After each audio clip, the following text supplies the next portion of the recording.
Good morning, नमस्कार दोस्तों। आज हम इस वीडियो में जितने भी प्रश्न देंगे पूरे के पूरे डिटेल में और एक्स्ट्रा फैक्ट के साथ में। अगर आपको इस वीडियो का पीडीएफ चाहिए तो हमारे टेलीग्राम ग्रुप को ज्वाइन कर लीजिए, जिसका लिंक इस वीडियो के डिस्क्रिप्शन में मिल जाएगा। आप वहाँ से आसानी से डाउनलोड कर पाएंगे। तो चलिए ज़्यादा समय ना लेते हुए चालू करते हैं आज की वीडियो का पहला प्रश्न। दोस्तों पहला प्रश्न है, विजडन इंडिया के एक पोल के अनुसार पिछले 50 वर्षों में सर्वश्रेष्ठ टेस्ट क्रिकेटर का पोल किस खिलाड़ी ने जीत लिया है। दोस्तों ये जीत लिया है ऑप्शन नंबर डी, यानी कि राहुल द्रविड़ ने इसको जीत लिया। अब देखिए पोल किसने कराया, तो विजडन इंडिया ने इस पोल को कराया। ठीक है, कौन कौन से खिलाड़ी के बीच में, तो राहुल द्रविड़ और सचिन तेंदुलकर के बीच में इस पोल को कराया गया। लेकिन पहले जब इसका शुरुआती दौर था इस पोल का, तब सचिन तेंदुलकर जीत रहे थे, लेकिन बाद में राहुल द्रविड़ ने इसको पछाड़ दिया। ठीक है, लेकिन अब ये जीत गए। अब देखिए दोस्तों इनके बारे में जानते हैं, राहुल द्रविड़ के बारे में। इनका दोस्तों निक नेम काफी अधिक बार पूछा जाता है। इनका निक नेम दोस्तों the wall, the great wall,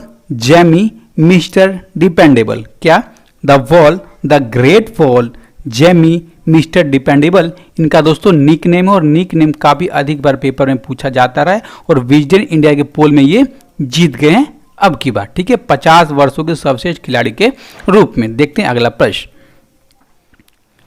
UP के किस एयरपोर्ट को अंतर्राष्ट्रीय एयरपोर्ट घोषित किया गया। तो किया गया ऑप्शन नंबर सी, कुशीनगर हवाई अड्डा को घोषित किसने किया, तो केंद्र सरकार ने इसको घोषित किया। अब देखिए इसका उद्देश्य क्या घोषित करने का, तो जो भी पर्यटन के क्षेत्र में राजस्व कमाना, इसको आगे बढ़ाना, इसका मेन उद्देश्य है। ठीक है, अब देखिए दोस्तों पर्यटन के क्षेत्र में कैसे, क्योंकि जो कुशीनगर है ये बहुत ही पवित्र बौद्ध तीर्थ स्थल है। क्यों दोस्तों, क्योंकि कुशीनगर में ही भगवान गौतम बुद्ध ने दोस्तों महापरिनिर्वाण यानी कि यहाँ पर उनकी मृत्यु हुई थी। ठीक है, और दोस्तों यहाँ से उन बहुत अधिक बौद्ध की जो तीर्थ स्थल है वो आसपास हैं। कौन कौन से, जो श्रावस्ती है वो 238 किलोमीटर के एरिया में पड़ता है, कपिल वस्तु 190 किलोमीटर के एरिया में, तथा लुम्बिनी 195 किलोमीटर के एरिया में वो पड़ता है दोस्तों, यानी कि उस यहाँ से दूर है। ठीक है, अब देखिए दोस्तों यहाँ से काफी अलग अलग देशों के जो बौद्ध भिक्षु होते हैं, बौद्ध को मानने वाले होते हैं, वो हर रोज 200 से 300 व्यक्ति यहाँ पर घूमने आते हैं। कहाँ कहाँ के लोग आते हैं, तो थाईलैंड, कंबोडिया, जापान और वर्मा, और जहाँ जहाँ से भी यहाँ बौद्ध भिक्षु हैं वो लोग यहाँ पर आते हैं दोस्तों। ठीक है, अब हम जानेंगे किसके बारे में, तो उत्तर प्रदेश के बारे में। जो उत्तर प्रदेश है उसकी दोस्तों राजधानी है लखनऊ, तथा यहाँ के प्रेजेंट टाइम के चीफ मिनिस्टर योगी आदित्यनाथ और इसके गवर्नर है आनंदीबेन पटेल, तथा इसकी पार्लियामेंट में सीटें हैं राज्यसभा की 31, लोकसभा की 80। और उत्तर प्रदेश राज्य बना था 24 जनवरी 1950 को। और किस हाई कोर्ट के अंडर में आता है, तो इलाहाबाद हाई कोर्ट के अंदर में आता है दोस्तों। जो इलाहाबाद जो शहर दोस्तों उसका नाम बदलकर प्रयागराज कर दिया, लेकिन जो इलाहाबाद हाई कोर्ट है उसका नाम दोस्तों इलाहाबाद ही रखा गया है। ठीक है, अब इलाहाबाद हाई कोर्ट के प्रेजेंट टाइम में चीफ जस्टिस कौन है, ये है गोविंद माथुर। तथा उत्तर प्रदेश इसके राज्य के पशु क्या है, बारहसिंगा, पक्षी है सारस, पेड़ अशोक का पेड़, फूल पलाश, डांस कथक और खेल है फील्ड हॉकी। दोस्तों अगर आप इस वीडियो को दोस्तों रोज देखते होंगे तो आपको इस तरह से तथ्य याद हो गए होंगे। अब हम देखते हैं अगला प्रश्न, 4 नंबर के लिए बहुत ही इंपॉर्टेंट है।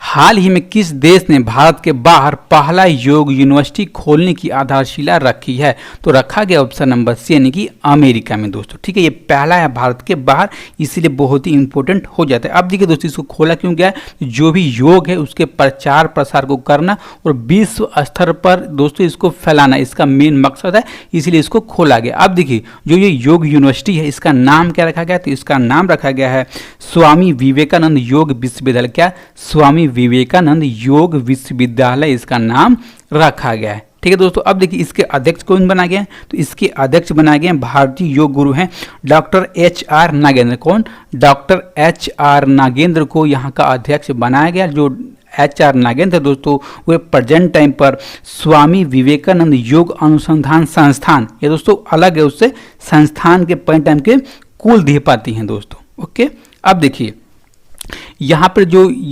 यूनिवर्सिटी है यहाँ पर दोस्तों सर्टिफिकेट यानी कि प्रमाण पत्र भी दिया जाएगा। अब देखिए इसमें जो ट्रेनिंग कराई जाएगी वो प्रत्येक व्यक्ति को 200 घंटे से लेकर के 500 घंटे तक का इसमें दोस्तों कोर्स रखा गया है, यानी कि इसमें ट्रेनिंग कराई जाएगी और उनको बाद में इस की प्रमाण पत्र भी दिया जाएगा। अब देखिए 2020 का जो सेमेस्टर दोस्तों वो चालू हो गया है ऑनलाइन दोस्तों, इसमें काउंसलिंग की गई थी और इसके अनुसार दोस्तों जो वर्चुअल योग कराया जाएगा, यानी कि ऑनलाइन योग कराया जाएगा। ठीक है, अब देखिए जब इसका कब से स्टार्ट कर देगा तो इसी महीने की 24 जून से इसको चालू कर दिया गया है, इस सत्र को 2020 वाले को। ठीक है, अब देखेंगे दोस्तों हम अमेरिका के बारे में। जो अमेरिका है इसकी राजधानी क्या है तो वाशिंगटन डीसी इसकी राजधानी है। इसके पहले के प्रेसिडेंट हैं डोनाल्ड ट्रंप, हाउस स्पीकर है नैन्सी पेलोसी और मुद्रा चलती है यहाँ पर यूनाइटेड स्टेट का डॉलर। ओके, अब हम देखेंगे अगला प्रश्न।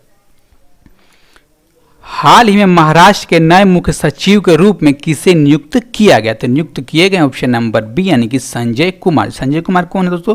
ये महाराष्ट्र सरकार के वरिष्ठतम आईएएस अधिकारी, कौन आईएएस अधिकारी हैं, इनको हाल ही में महाराष्ट्र के नए मुख्य सचिव के रूप में नामित किया गया। अब देखिए ये स्थान किसका लेंगे तो स्थान लेंगे अजय मेहता। किसका? अजय मेहता का ये स्थान लेंगे दोस्तों। अब देखिए जो अजय मेहता हैं ये दोस्तों ये अपना पद छोड़ रहे हैं। कब छोड़ रहे हैं दोस्तों? इसी महीने की 30 जून को ये अपना पद छोड़ रहे हैं और 1 जुलाई से संजय कुमार इस पद को संभाल लेंगे। अब देखिए जो अजय मेहता हैं दोस्तों, इनको कहां पर नियुक्त किया गया है तो जो महाराष्ट्र के मुख्यमंत्री हैं उनका प्रधान सलाहकार बनाया जा रहा है, इसीलिए ये अपना पद छोड़ रहे हैं। ठीक है, महाराष्ट्र के मुख्यमंत्री के प्रधान सलाहकार इनको बनाया जा रहा है अजय मेहता जी को। ओके, अब हम देखेंगे अगला प्रश्न।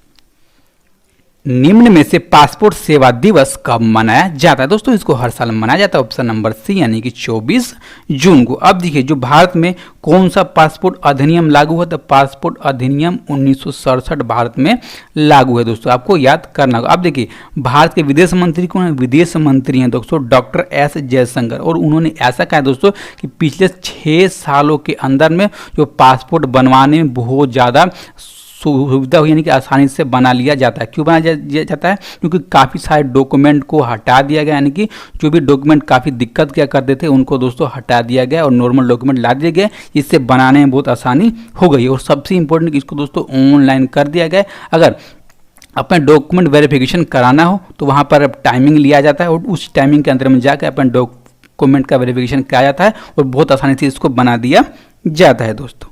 ठीक है, अब हम देखते हैं अगला प्रश्न। हाल ही में केंद्रीय मानव संसाधन विकास मंत्री रमेश पोखरियाल निशंक द्वारा युक्ति 2.0 प्लेटफॉर्म का वर्चुअली शुभारंभ किया गया है। युक्ति क्या है, यानी कि इसका फुल फॉर्म क्या है? तो इसका फुल फॉर्म होता है ऑप्शन नंबर डी यानी कि young India combating Covid with knowledge technology and innovation, इसका फुल फॉर्म होता है। इसको किसने लॉन्च किया तो एचआरडी मिनिस्टर रमेश पोखरियाल निशंक ने इसको लॉन्च किया। अब देखिए इसका उद्देश्य क्या है दोस्तों और ये है क्या तो युक्ति दोस्तों 2.0 एक वेब पोर्टल है और इसका उद्देश्य ये है कि शैक्षणिक संस्थानों में नवाचार और उद्यमिता संस्कृति को आगे बढ़ाना। किसके माध्यम से? जो भी हमारे छात्र होते हैं दोस्तों उनको अच्छी शिक्षा दी जाए और शिक्षा किस विषय में दी जाए कि वो अच्छा से अच्छा शोध कर सके और आगे जाकर के नया स्टार्टअप अच्छी तरीके से तैयार कर सके, बिजनेस तैयार कर सके और दोस्तों उनको आइडिया अच्छे अच्छे आए, वैसा उनको दोस्तों पढ़ाया जाए। इसीलिए इसको युक्ति 2.0 को चालू किया गया है दोस्तों। ठीक है, अब देखिए किस मिशन के अंतर्गत में तो आत्मनिर्भर भारत के अंतर्गत में इसको चालू किया गया है दोस्तों। अब देखिए जो युक्ति नाम का जो वेब पोर्टल था इसको लॉन्च कब किया गया था तो पिछले महीने दोस्तों अप्रैल में इसको लॉन्च किया गया था। जब इसको लॉन्च किया गया तब हमने वीडियो बनाई थी, आपको याद होगा। ओके, अब हम देखते हैं अगला प्रश्न। हाल ही में किस राज्य सरकार ने कोरोना संक्रमण के कारण लॉकडाउन को 31 जुलाई तक बढ़ा दिया है दोस्तों? बढ़ाया गया ऑप्शन नंबर सी यानी कि पश्चिम बंगाल की तरफ से। अब इसकी घोषणा किसने की तो पश्चिम बंगाल के प्रेजेंट टाइम के मुख्यमंत्री हैं ममता बनर्जी, उन्होंने इसकी घोषणा की कि 31 जुलाई तक राज्य में लॉकडाउन को बढ़ाया जाता है दोस्तों। अब जैसे अभी लॉकडाउन चल रहा है, जो जैसी स्थिति है, जितनी छूट दी गई है उतनी समय छूट दी जाएगी, उसमें कोई सी भी दोस्तों कड़ाई नहीं की गई है सरकार की तरफ से। लेकिन जो वहाँ के स्कूल हैं उनको अभी भी बंद रखा जाएगा, शिक्षण संस्थानों को बंद रखा जाएगा। कब तक बंद रखा जाएगा तो 31 जुलाई तक बंद रखा जाएगा और इसकी घोषणा पहले ही कर दी थी पश्चिम बंगाल के शिक्षा मंत्री हैं पार्थ चटर्जी, उन्होंने इसकी पहले ही घोषणा कर दी थी दोस्तों। ठीक है, अब ये पहला राज्य है जिसने 31 जुलाई तक लॉकडाउन को बढ़ाया है। ठीक है, अब हम जानते हैं पश्चिम बंगाल के बारे में। जो पश्चिम बंगाल है इसकी राजधानी क्या है तो इसकी राजधानी है कलकत्ता। इसके पेंडेम के चीफ मिनिस्टर है ममता बनर्जी और इसके गवर्नर दोस्तों जगदीप धनखड़ तथा पार्लियामेंट में सीटें हैं राज्यसभा की 16 और लोकसभा की 42 तथा इस राज्य का गठन हुआ था 26 जनवरी 1950 को और कलकत्ता हाई कोर्ट के अंडर में ये आता है इसका कार्यक्षेत्र तथा कलकत्ता हाई कोर्ट के पेंडेम के चीफ जस्टिस हैं टीवी राधा कृष्णन और पश्चिम बंगाल के दोस्तों राजकीय जानवर है मछली पकड़ने वाली बिल्ली, पक्षी है सफेद गले वाला किंगफिशर, फूल है चमेली का फूल और वृक्ष यानी कि पेड़ है चट्टीम का पेड़। ओके, अब हम देखेंगे दोस्तों अगला प्रश्न।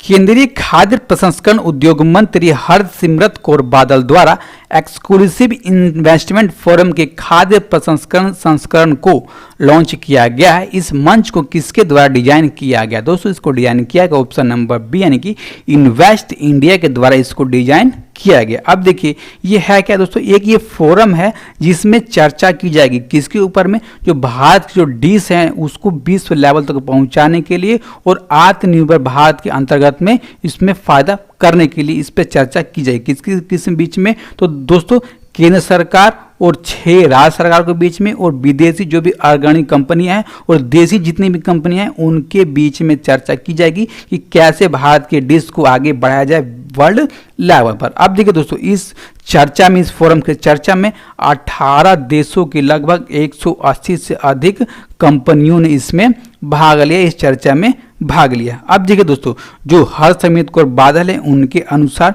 जो भी हमारे पश्चिम दुनिया यानी कि जो वेस्ट के जितने भी देश हैं वहाँ पर भारतीय डिश को पहुँचाया जाए और वो काफ़ी अच्छा फायदा देंगे और काफ़ी वो लोग पसंद करेंगे, उनका ऐसा मानना है। अब देखिए दोस्तों जो खाद्य प्रसंस्करण उद्योग मंत्री हैं आपने देख लिया कौन है, हरसिमरत कौर बादल। इसका मुख्यालय है न्यू दिल्ली में तथा इसके पेन टाइम के राज्य मंत्री हैं रामेश्वर तेली। कौन? रामेश्वर तेली इसके पेन टाइम के राज्य मंत्री हैं। ओके, अब हम देखते हैं दोस्तों अगला प्रश्न 9 नंबर के लिए। इंडिया रेटिंग्स एंड रिसर्च ने हाल ही में ग्लोबल मैक्रो आउटलुक 2020-21 का जून के लिए अपना नया अपडेट किया है, जिसमें उसने वित्त वर्ष 2020 में भारतीय अर्थव्यवस्था में कितने प्रतिशत की गिरावट आने का अनुमान लगाया? दोस्तों अनुमान लगाएगा ऑप्शन नंबर डी इनकी 5.3% की गिरावट आने का अनुमान लगाया। किसके द्वारा? तो इंडिया रेटिंग्स एंड रिसर्च के द्वारा। और ये पूरी के पूरी दोस्तों फिच ग्रुप की जो कंपनी है उसकी पूर्ण स्वामित्व वाली कंपनी है इंडिया रेटिंग एंड रिसर्च दोस्तों। अब देखिए इसने ऐसा भी कहा कि जो भारत की जीडीपी रहेगी फाइनेंशियल ईयर 2021-22 में वो दोस्तों वो अच्छी रहेगी, उसमें उछाल आएगा कितने परसेंट का? दोस्तों 5% से 6% के बीच में वहां की जीडीपी रहेगी, भारत की जीडीपी रहेगी दोस्तों। अब देखिए जो ये पहली बार इतनी कम जीडीपी रही है भारत की, यानी कि सबसे कम बार इतनी संकुचित जीडीपी हुई है भारत की। अब देखिए संकुचित के मामले में कब कब संकुचित हुआ है दोस्तों? टोटल 6 बार हुआ है। पहली बार कब हुआ था? तो 1951 की फाइनेंशियल ईयर 1951 में। उसके बाद हुआ दोस्तों 58 में 1900, फिर उसके बाद 1966 में, फिर 1967, 1973 और 1980। लेकिन उनसे भी सबसे कम संकुचित हुई है अब की बार 2020 में दोस्तों। अब इसको याद कर लीजिए कि कारण किस कारण से? तो कोविड-19 के महामारी के कारण जो हमारा लॉकडाउन लगा था, सारी इंडस्ट्री बंद हो गई थी, इस कारण से दोस्तों। ठीक है, अब देखिए जो इसके मुख्य कार्यकारी अधिकारी के सीईओ और एमडी कौन है? तो रोहित कुमार शाह ने India research and India rating and research के दोस्तों पेंडेम के सीईओ एंड एमडी है। इसका मुख्यालय है मुंबई में दोस्तों। अब देखिए हमने कल ही प्रश्न देखा था कि दोस्तों मूडीज ने भी अपनी रेटिंग जारी की है संकुचन की। कितनी उसने दोस्तों रेटिंग दी थी भारत को? तो दोस्तों उसने बताया था कि भारत की जो रेटिंग रहेगी 5.1 की रहेगी। ठीक है, संकुचित के मामले में। ठीक है, ये इसने कितना का 5.3 का रहा है, लेकिन इसने दोस्तों कहा कि 5.6% रहेगा 2021-20 में जीडीपी, और उसने कितना कहा था? तो उसने कहा दोस्तों 7.1%। ओके, अब हम देखेंगे अगला प्रश्न 10 नंबर के लिए। हाल ही में निर्देशक जोएल शुमाकर का निधन हो गया, उनकी पहली निर्देशित फिल्म कौन सी थी? दोस्तों उनकी पहली निर्देशित फिल्म थी ऑप्शन नंबर ए यानी कि बैटमैन फॉरएवर। कौन सी? बैटमैन फॉरएवर इनकी पहली निर्देशित फिल्म थी। अब देखिए दोस्तों इन्होंने अपना जो भी करियर कब चालू किया? तो उन्होंने अपना करियर 1970 में चालू किया था। ठीक है, अब देखिए 1970 में इन्होंने अपना करियर चालू किया था, तो कैसे चालू किया था? तो कॉस्ट्यूम डिजाइनर के रूप में इन्होंने अपना चालू किया था। अब देखिए दोस्तों इनकी जो चर्चित फिल्म है उनके बारे में देखते हैं। दोस्तों इनकी चर्चित फिल्म है सेंट फेल्मो फायर, फॉलिंग डाउन और बैट्समैन फॉरएवर, इसको आपने देखिए दोस्तों। अब देखिए जो the Phantom of the opera ये फिल्म है दोस्तों, ये इनको जो फिल्म है ये 3 बार ऑस्कर के लिए नामांकित की जा चुकी है दोस्तों, ठीक है। अब हम देखेंगे जो हमने कल के वीडियो में प्रश्न पूछा था दोस्तों, हमने क्या पूछा था कि सीबीएसई का अध्यक्ष किसे नियुक्त किया गया दोस्तों। ये नियुक्त किए गए हैं ऑप्शन नंबर डी यानी कि मनोज आहूजा को नियुक्त किया गया है। अब देखिए इस प्रश्न का सही जवाब किसने दिया था, इस प्रश्न का सही जवाब दिया कुणाल कुमार सिंह, अमित मलिक, यश कुमार और दोस्तों विनय कुमार, इन सब दोस्तों ने इस प्रश्न का सही जवाब दिया है। अब हम देखेंगे आज का प्रश्न क्या है। आज का प्रश्न कि निम्न में से किस हवाई अड्डे ने भारत और मध्य एशिया की सर्वश्रेष्ठ क्षेत्रीय हवाई अड्डे का खिताब जीता। इसका जवाब दोस्तों आपको कमेंट बॉक्स में देना है और आपको जितना भी आता होगा सारा का सारा आप लिख दीजिएगा कमेंट बॉक्स में दोस्तों, ठीक है। और अगर आपको वीडियो अच्छी लगी हो तो चैनल को भी सब्सक्राइब कीजिएगा, वीडियो को लाइक कीजिएगा तथा ज़्यादा से ज़्यादा लोगों तक पहुंचाने के लिए शेयर करना बिल्कुल भी ना पूछिएगा। और शेयर कहाँ करना है, जितने भी आपके स्टडी रिलेटेड ग्रुप है वहाँ पर इसको शेयर करना है। तो चलिए ज़्यादा समय न लेते हुए और आपने अपना ख्याल रखिए। धन्यवाद, नमस्कार।